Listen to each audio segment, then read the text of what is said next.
é a primeira demonstração pública do mais sofisticado jato de passageiros do mundo. Muito bem, 100 pés. 100. O Airbus A320 está sendo apresentado ao mundo. Senhoras e senhores, por favor, atenção para a chegada do A320. Uma apresentação que se transforma em uma calamidade fatal. 30. Não pode ser. 30. Drogas!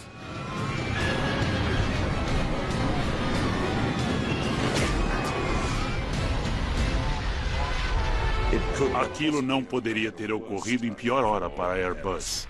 O acidente foi um grande constrangimento. Há uma enorme pressão sobre os investigadores. Para que a Airbus sobreviva, eles precisam encontrar a resposta para uma questão crucial. Foi o piloto ou o avião?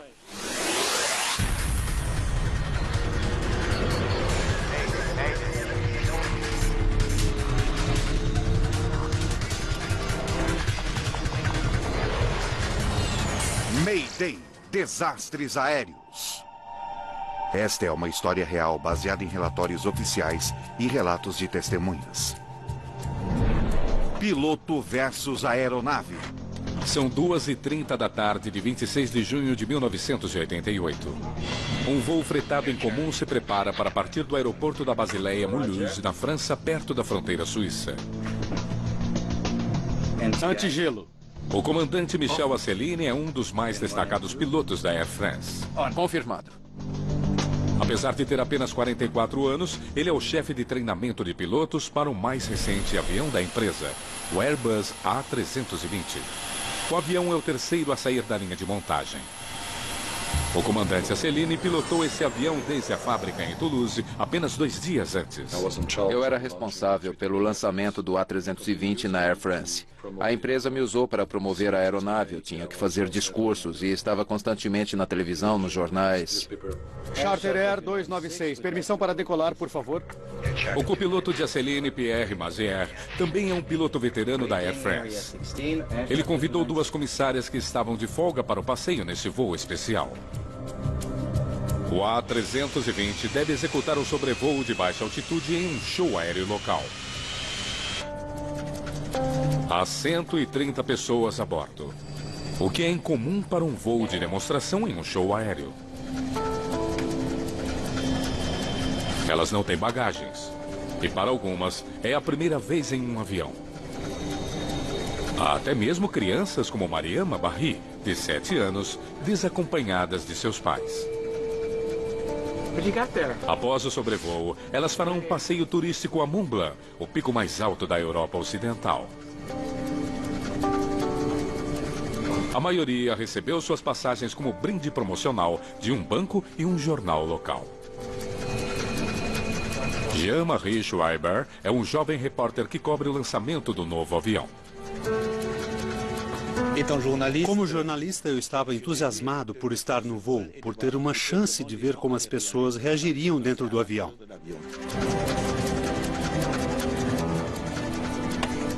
Outro jornalista a bordo, Jean-Claude Bosch, estava ocupado gravando o evento. Quando eu entrei no avião, eu pensei, ótimo, essa vai ser uma experiência inesquecível. E realmente foi inesquecível.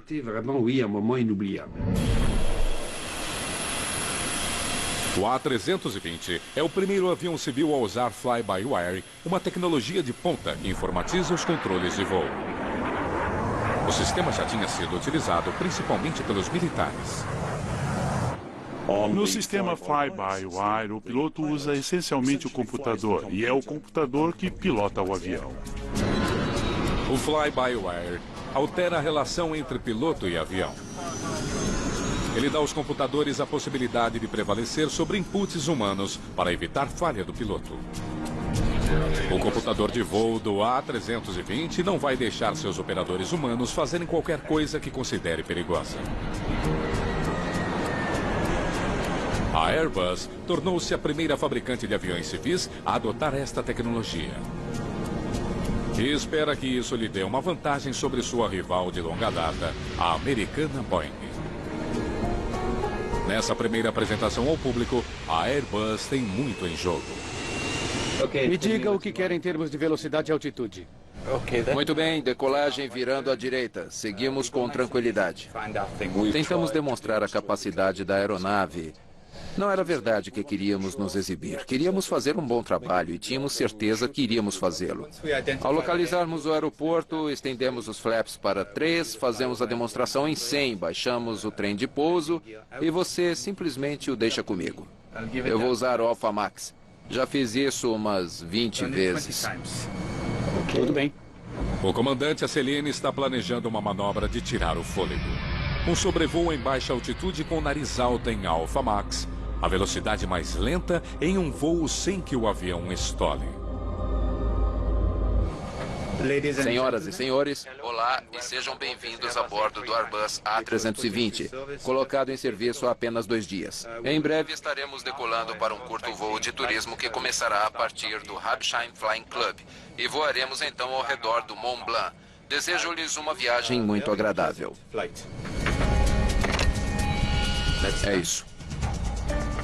ACF 296Q, liberado para decolar. Pista 16.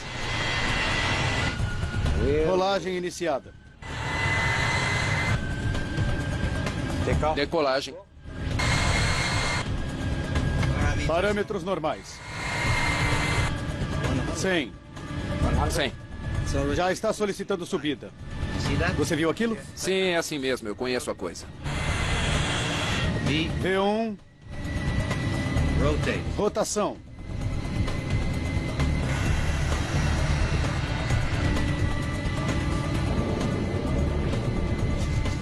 Recolhendo o trem de pouso, flaps 1.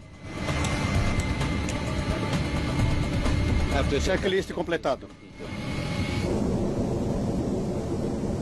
É um voo de apenas 5 minutos até o aeroporto de Habsheim, onde o show aéreo está sendo realizado. Para esta pacata cidade alsaciana, esse show é o ponto alto do verão. O show aéreo atraiu mais de 5.000 pessoas. Havia grande interesse do público. O aeroporto é tão pequeno que suas coordenadas não são armazenadas no banco de dados de navegação do avião. Por isso, os pilotos devem encontrá-lo visualmente. Você está a 8 milhas náuticas. Em breve vai vê-lo. Lá está a rodovia. Deixamos a rodovia à esquerda, não é? Não, à direita da rodovia.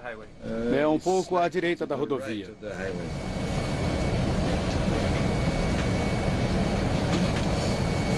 Ali está o aeroporto. Está vendo? Os pilotos localizaram o aeroporto com atraso. Eles terão de se apressar para descer para a altitude prevista para a demonstração no show aéreo. Uma multidão se forma na pista. Aeronave 296, boa tarde. Olá, Habsheim. Estamos começando a ver o aeroporto para a demonstração. Eu os estou vendo. Liberado. O céu está claro. Baixar trem de pouso. Muito bem, vamos a uma baixa altitude. Demonstração em baixa velocidade 296. Entendido. Flaps 2. Quebec, Novembro, Hotel, Habsheim, Fox, Eco 984. Ok.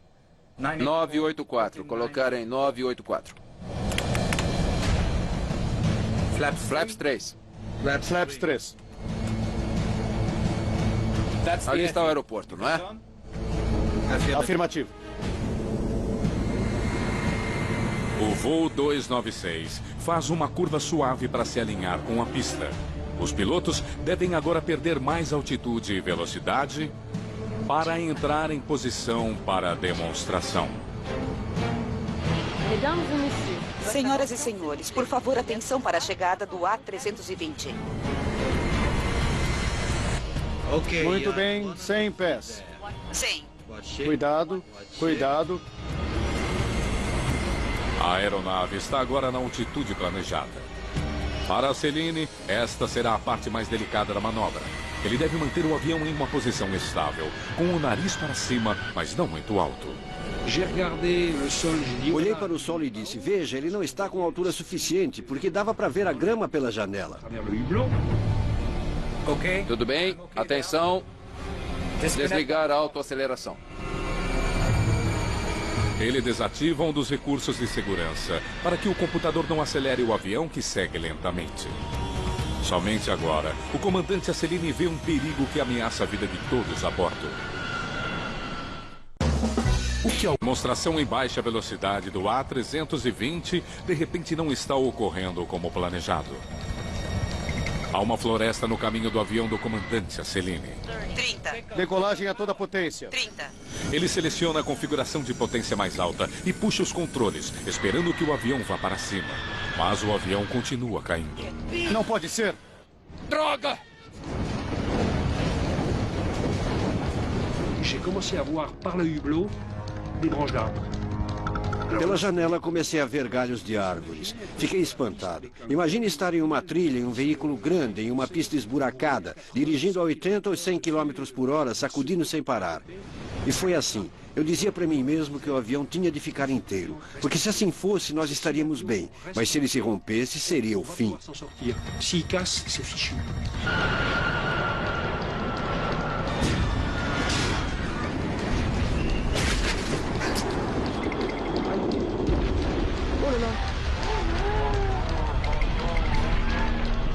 Ainda cheia de combustível, a asa direita do jato é cortada. O combustível se inflama imediatamente com o impacto.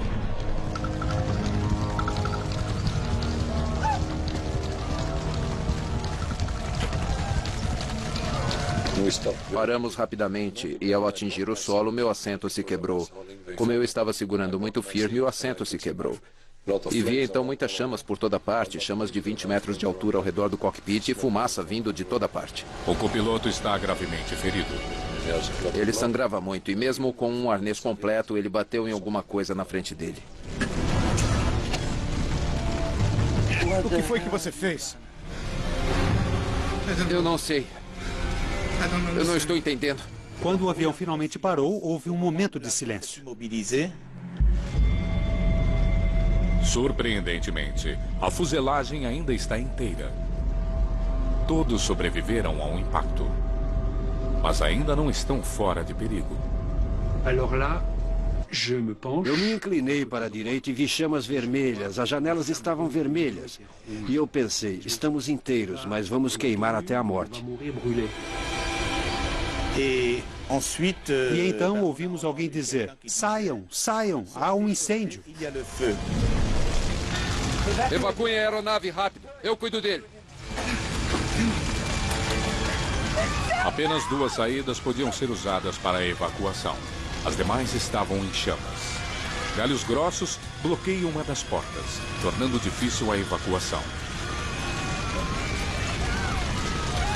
No caos da cabine, alguns passageiros lutam para tirar os cintos de segurança. Marie-Françoise Froch é um dos últimos passageiros a deixar seu assento. E vê Mariama Barry, que está presa ao assento.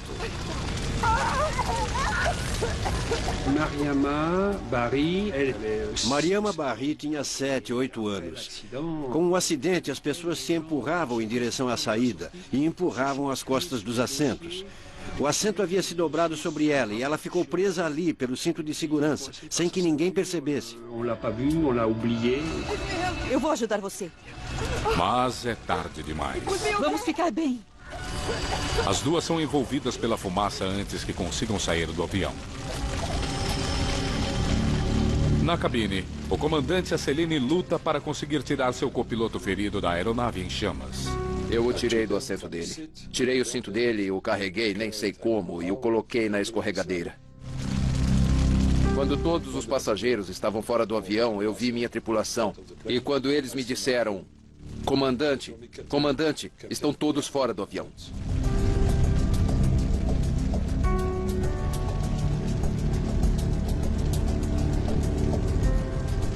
Mal pude acreditar. Mas a tripulação está enganada. Nem todos os passageiros conseguiram sair.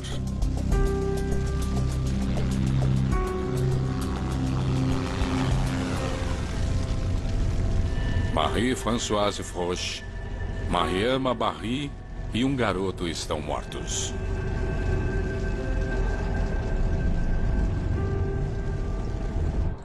Além da trágica morte dos passageiros, o acidente é um desastre em termos de relações públicas para a Airbus.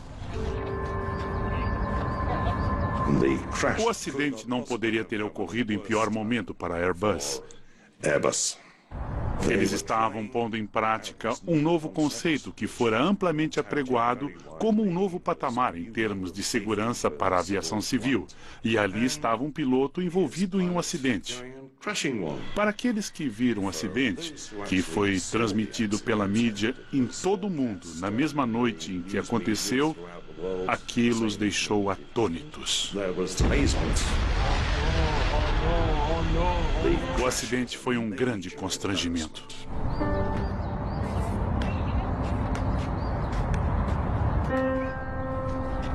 Investigadores da Agência de Investigação de Acidentes da França estão no local do acidente em questão de horas. Eles precisam saber por que esse voo de demonstração terminou em desastre. Eles recuperam os gravadores de dados do avião e de voz da cabine. Claude Bechet será o responsável pela investigação. Teria sido o piloto ou o avião? Precisamos descobrir isso. Assim como os pilotos do voo 296, ele também trabalha para a Air France como comandante. Vamos ao trabalho. O que é incomum para um investigador do Estado. Na época, eu ainda era piloto de avião e estava em Nova York quando o acidente aconteceu. Eles me enviaram um telegrama me pedindo que voltasse a Paris o mais rápido possível. Além dos gravadores do voo, os investigadores têm uma notável peça de evidência a investigar. Um vídeo de alta qualidade do acidente, feito por um cinegrafista francês. Foi a primeira vez que tivemos um vídeo de um acidente. Normalmente, um acidente acontece no meio do nada e ninguém está lá com uma câmera para filmar. O vídeo mostra claramente o avião voando direto para as árvores no final da pista. Ele não parece absolutamente estar subindo.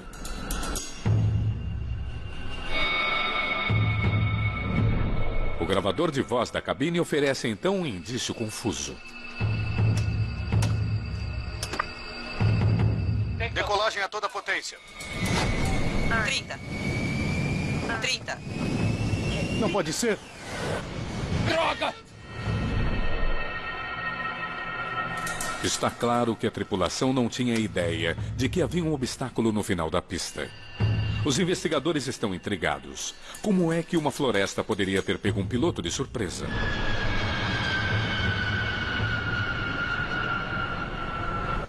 Bechet convoca o comandante Asselineau para interrogatório sobre o voo baixo em Ramstein. Eles precisam saber qual era o plano dele. Minha intenção era realizar um sobrevoo em baixa velocidade. Como piloto qualificado do A320, Claude Bechet está familiarizado com as características do avião. Desaceleramos sobre a pista e passamos para Alpha Max. Muito bem.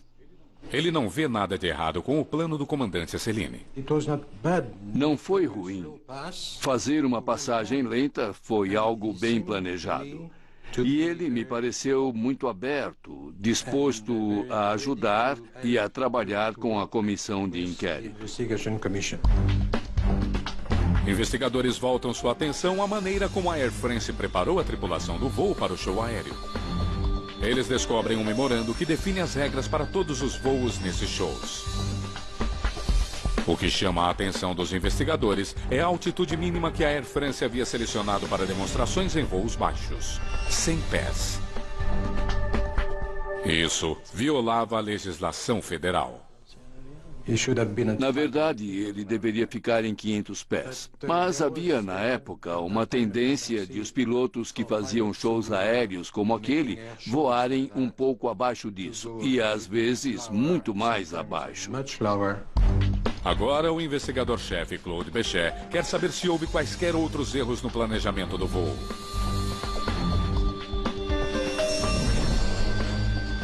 Ele logo descobre que a divisão do voo da Air France havia elaborado um plano de voo para demonstração apenas 48 horas antes do show aéreo. Um funcionário da Air France havia preparado mapas do aeroporto para a tripulação do voo 296. Os investigadores encontram um sério problema. A floresta em torno do aeroporto de Habsheim não aparecia nas fotocópias.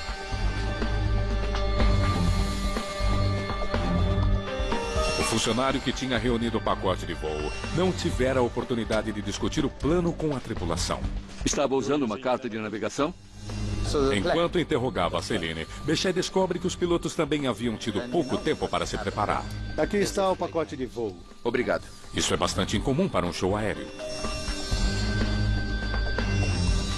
Meu copiloto me disse, ok, como vamos fazer um voo ao redor de Mont Blanc, temos de fazer 2 passagens baixas sobre um pequeno aeroporto, Habsheim. Disse-me que não havia nada de especial. Para mim, então, era um voo normal, um dia normal. A preparação não tinha sido completa e a tripulação não havia recebido informações da equipe. E então, os investigadores fazem uma descoberta intrigante no local do acidente. Eles medem a altura das árvores atingidas pelo voo 296 e verificam que a altura média da floresta era de apenas 12 metros. Isso leva a uma questão crucial. Como é que um Airbus, que deveria estar voando a 100 pés, 30 metros, poderia atingir árvores com menos da metade daquela altura?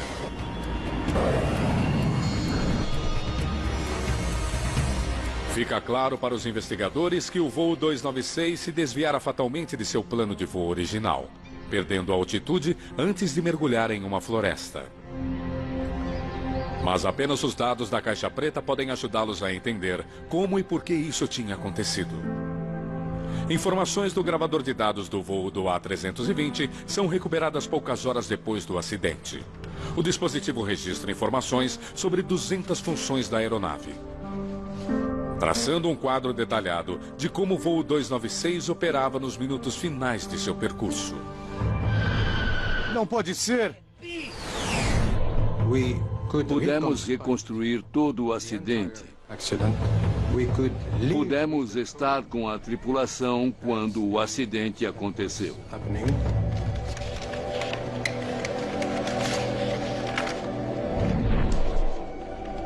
A partir dos dados, os investigadores fazem 2 observações surpreendentes.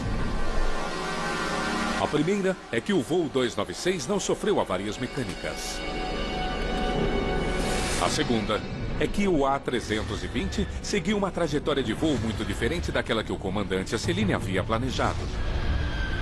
Em vez de manter velocidade e altitude estáveis, o voo 296 tinha diminuído de velocidade e perder altitude quando fazia a demonstração. Enquanto o A320 passava pelo aeroporto Habsheim, sua velocidade caiu para apenas 112 nós. Quase a velocidade mais lenta que um A320 consegue voar. A desaceleração do avião foi tão dramática que chega a ser visível até mesmo no vídeo. Michel Asselineau era um dos melhores pilotos da Air France. Claude Bechet tem dificuldades para entender como ele poderia ter conduzido de forma equivocada um voo tão divulgado. Pressionado, Asselineau explica como o problema começou. Estava usando uma carta de navegação? Sim, tivemos dificuldade em localizar o aeroporto.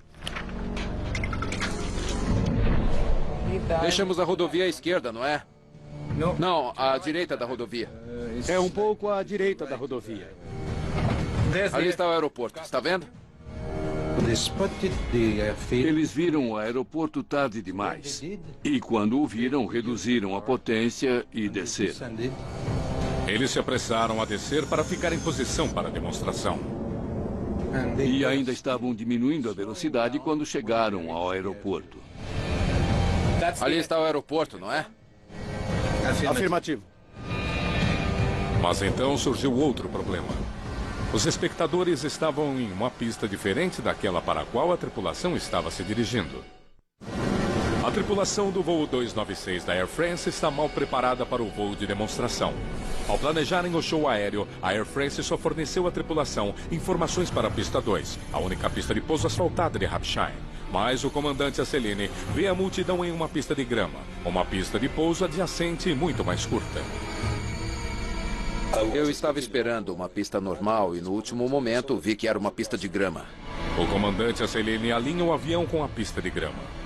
Não imaginei que ao final da pista haveria uma floresta. Para mim haveria apenas arbustos. Muito bem, 100 metros. 100. Cuidado, cuidado. 100. Como eles tiveram de apressar a descida, quando o voo 296 chegou ao aeroporto, ele estava voando rápido demais. Para perder velocidade, o comandante Asselini manteve sua menor potência, bem abaixo daquela normalmente configurada pelos pilotos para um voo em Alpha Max. Mas havia outro grave problema. A aeronave descera abaixo de 100 pés e continuava a descer. E os pilotos não parecem ter percebido. 50. Tudo bem, desligar a autoaceleração. Em questão de segundos, a altitude havia caído para apenas 30 pés. O que ficou extremamente claro foi que o avião estava voando a cerca de 30 pés acima do solo. Independentemente de quaisquer outros dados, este foi de extrema importância. Potência total. Nenhum avião daquele tamanho ou de qualquer outro tamanho deve fazer um voo daquela natureza tão baixo. Os dados são claros. Você estava a 30 pés e não 100. Eu acreditava estar a 100 pés.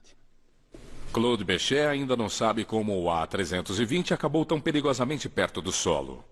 O comandante Asselini insiste que seus instrumentos falharam. Flaps 2. Quebec, Novembro, Hotel, Rapshine, Fox, Echo, 984. Ok, 984. Coloque 984. O comandante Asselini estava confiando em seu altímetro barométrico, que usa a pressão do ar para medir a distância do avião em relação ao solo. Ele deveria estar ajustado à pressão atmosférica local para ser exato.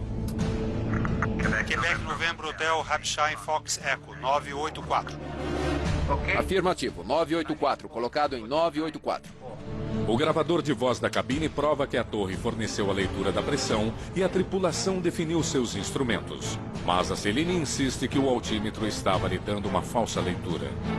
Eu estou dizendo. O altímetro dizia que o avião estava a 100 pés. Michel Asselini afirmara que o altímetro barométrico indicava, na verdade, para ser exato, 67 pés. Ele alegava, fora o que levara a voar a 30 pés e não a 100 pés. Os investigadores estão céticos. Asselini tinha mais do que um instrumento para lhe fornecer informações de altitude. O A320 tem um segundo altímetro que usa ondas de rádio para calcular a distância do avião em relação ao solo. Esse altímetro exibe a altitude em um display digital.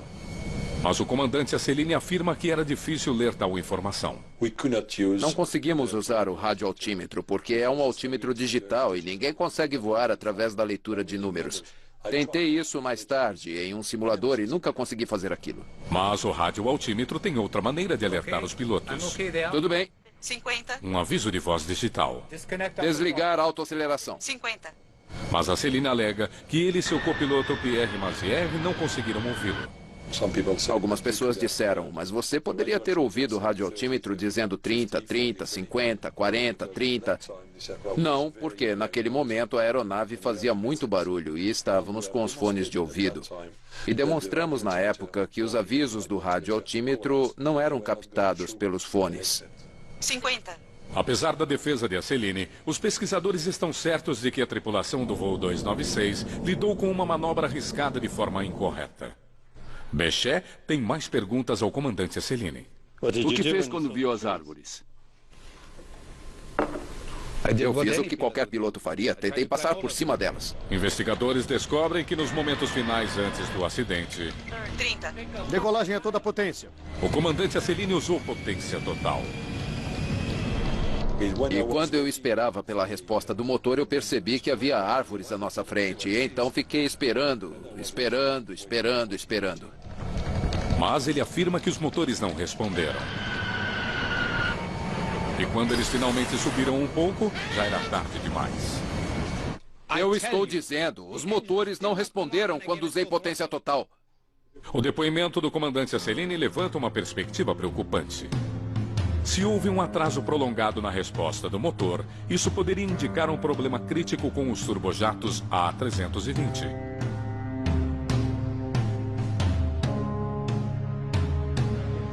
O comandante Asselineau está convencido de que os motores não responderam de forma suficientemente rápida nos segundos finais do voo. E está determinado a provar isso. Ele descobre um documento de alerta da Airbus sobre um defeito no A320. O documento diz que a velocidade do motor do avião poderia estagnar a baixa altitude devido ao fluxo de ar insuficiente. Quando isso ocorre, o motor não consegue acelerar.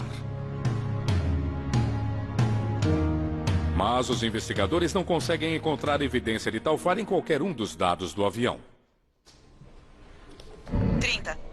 Decolagem a toda potência. 5 segundos depois que o comandante Asselineau usou potência total, os 2 motores do A320 começaram a responder.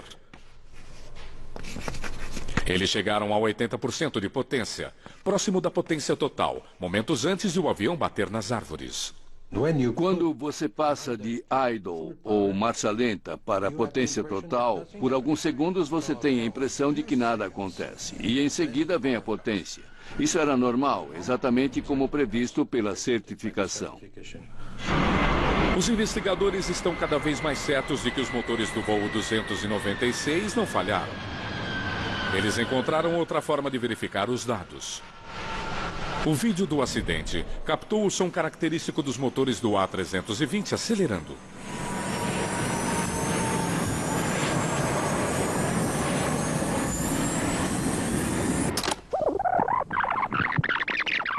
Ao estudarem aquele som, os engenheiros conseguem determinar a energia que os motores estavam gerando nos segundos finais antes do acidente.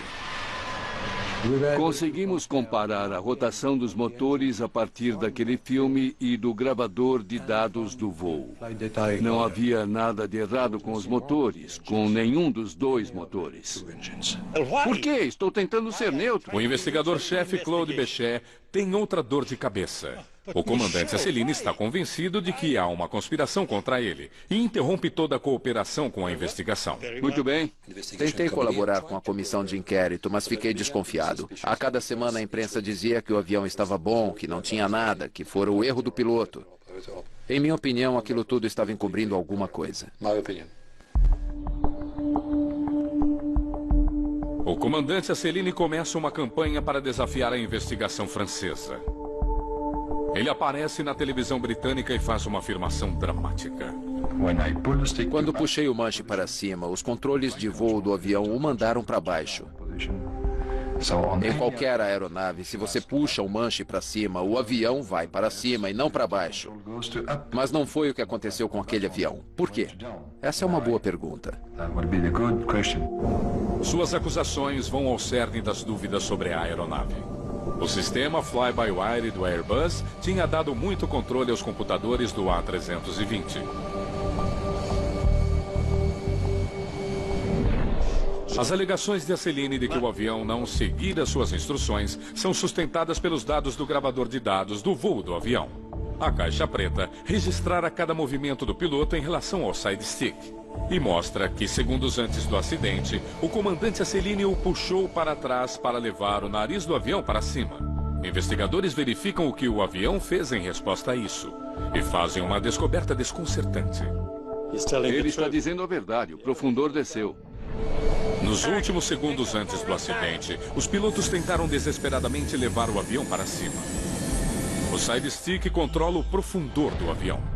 Puxá-lo para trás deveria levar o profundor para cima, fazendo o avião subir. 30. Mas não foi isso que aconteceu neste voo. Uma das coisas estranhas sobre o acidente e que ficou clara quando o gravador digital de voo foi verificado foi que durante os últimos segundos do voo, antes de atingir as árvores, o piloto estava puxando o manche o quanto podia.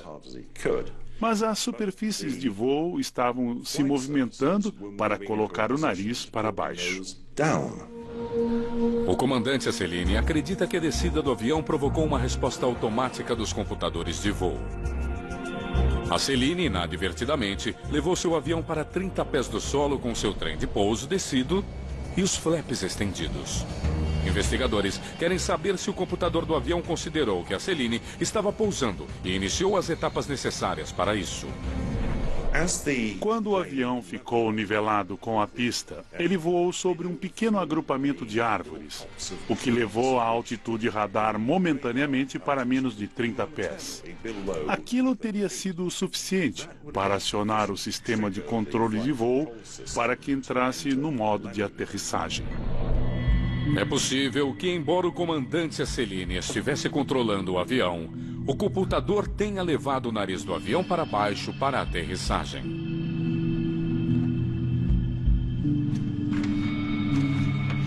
Os investigadores devem tentar determinar se o A320 teria se sobreposto ao piloto em um momento crítico. Eles analisam os dados do gravador de dados de voo. Pare ali. Mas, para sua decepção, o avião estava ou não em modo de aterrissagem? O gravador de dados do voo não consegue confirmar se o avião entrou em modo de aterrissagem. Os sistemas do A320 são tão avançados que o gravador não consegue acompanhar todas as funções do avião. O investigador Claude Bechet põe em prática outra maneira de descobrir isso. Ele reproduz a abordagem de Céline em relação ao aeroporto de Rapsheim para ver como o A320 responde. Entendido. Vamos começar a descida. Potência em idle.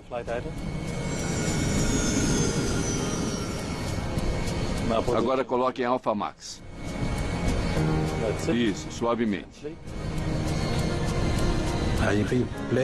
Reproduzimos o acidente, mas na pista de pouso maior, em Toulouse. Altitude 40 pés. 35 pés. Reproduzimos o acidente exatamente como ocorreu. O plano de Bechet é descer para 30 pés, como o A320 de Céline. Agora puxe suavemente para estabilizar. Mantenha assim.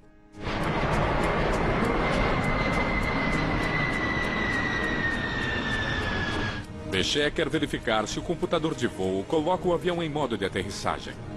Potência total agora.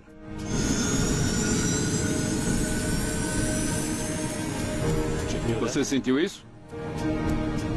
Proteção alfa. O voo de teste provocou uma resposta dos computadores do avião, levando o nariz para baixo, como no acidente do voo 296.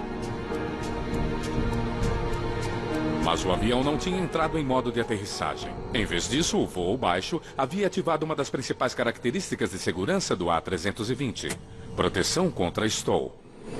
Devido à falta de fluxo de ar sobre as asas, voar lentamente com o nariz para o alto pode levar o avião a perder sustentação. O computador do A320 foi programado para levar o nariz do avião para baixo quando ele está para entrar em stall. Isso significa que, teoricamente, enquanto o sistema de controle de voo está em operação, o piloto não consegue parar o avião. Bechet concluiu que os computadores de voo se sobrepuseram às decisões do comandante Céline. Mas ele acredita que, ao fazerem isso, eles impediram o avião de entrar em stall, chocando-se antes da linha de árvores.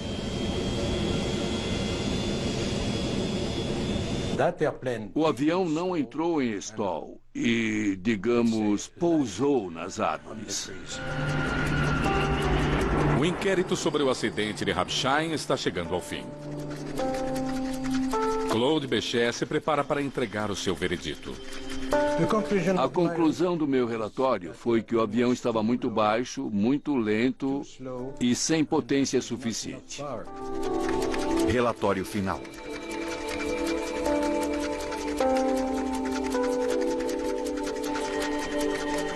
Para Claude Bechet, o relatório é a palavra final sobre a tragédia em Rapsheim. O caso, porém, está longe de terminar. O sistema judiciário francês decide pelo julgamento do comandante Céline. Ele é acusado de homicídio culposo na morte de 3 passageiros e enfrenta a perspectiva de uma longa sentença de prisão. Entretanto, o comandante Asselineau acredita ter encontrado provas que o inocentam. Ele está convencido de que havia uma conspiração para violar as caixas pretas do avião, para esconder problemas com a tecnologia fly-by-wire do A320. Houve uma tentativa de encobrir fatos com gravações falsas. Esse é o primeiro ponto. O segundo ponto é que o conteúdo dos gravadores foi alterado. Segundo Asselineau, tudo começou no local do acidente. Um funcionário da Direção-Geral da Aviação Civil da França é fotografado carregando os gravadores do voo do A320.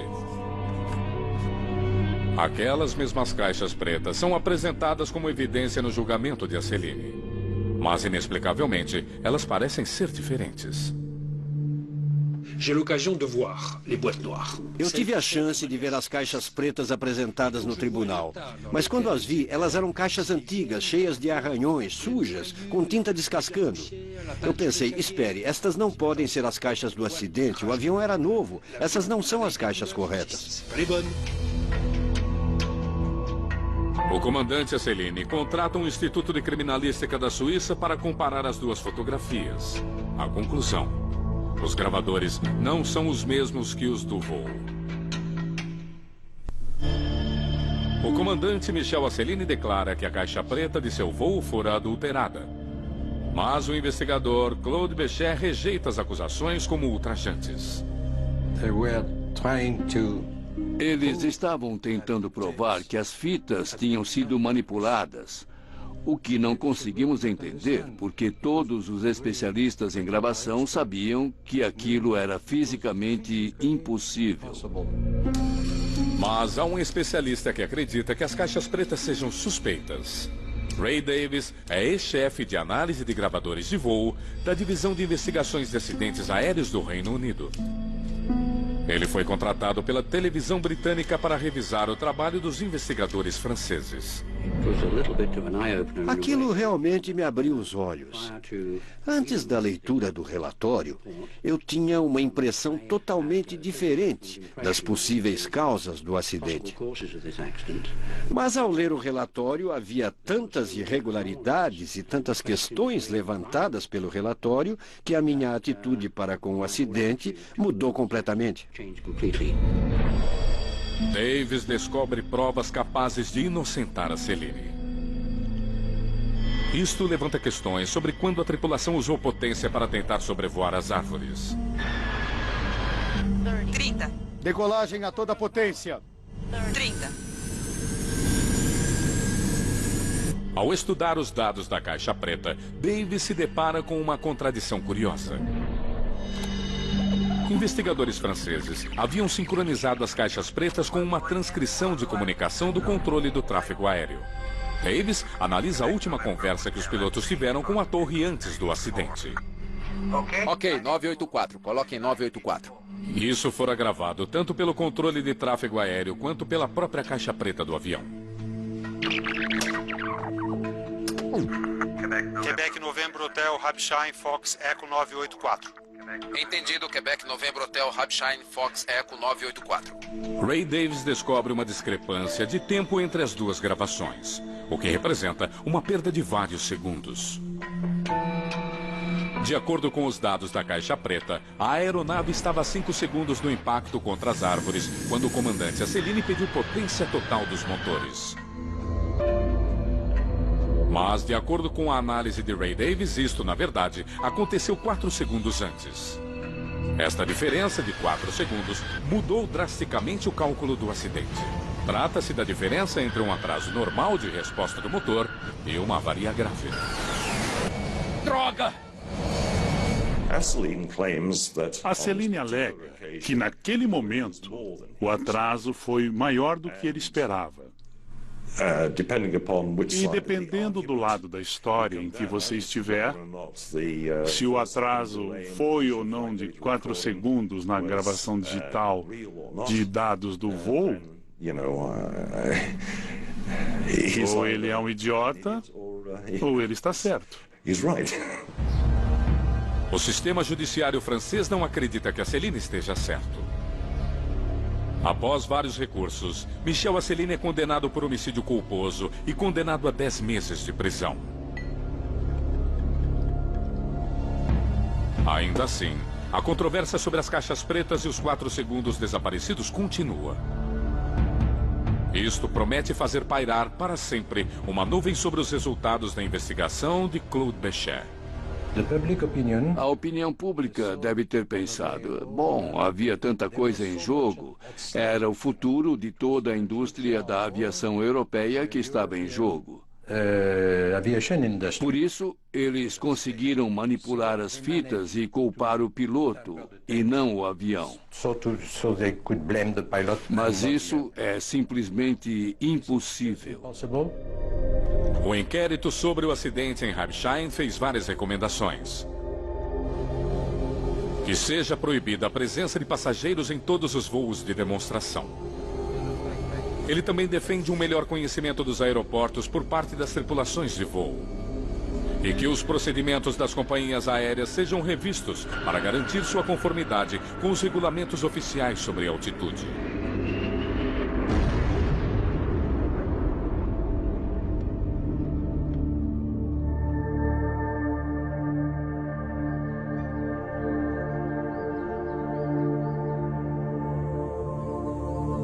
Michel Asselineau voltou para uma carreira como professor e inventor na indústria da aviação.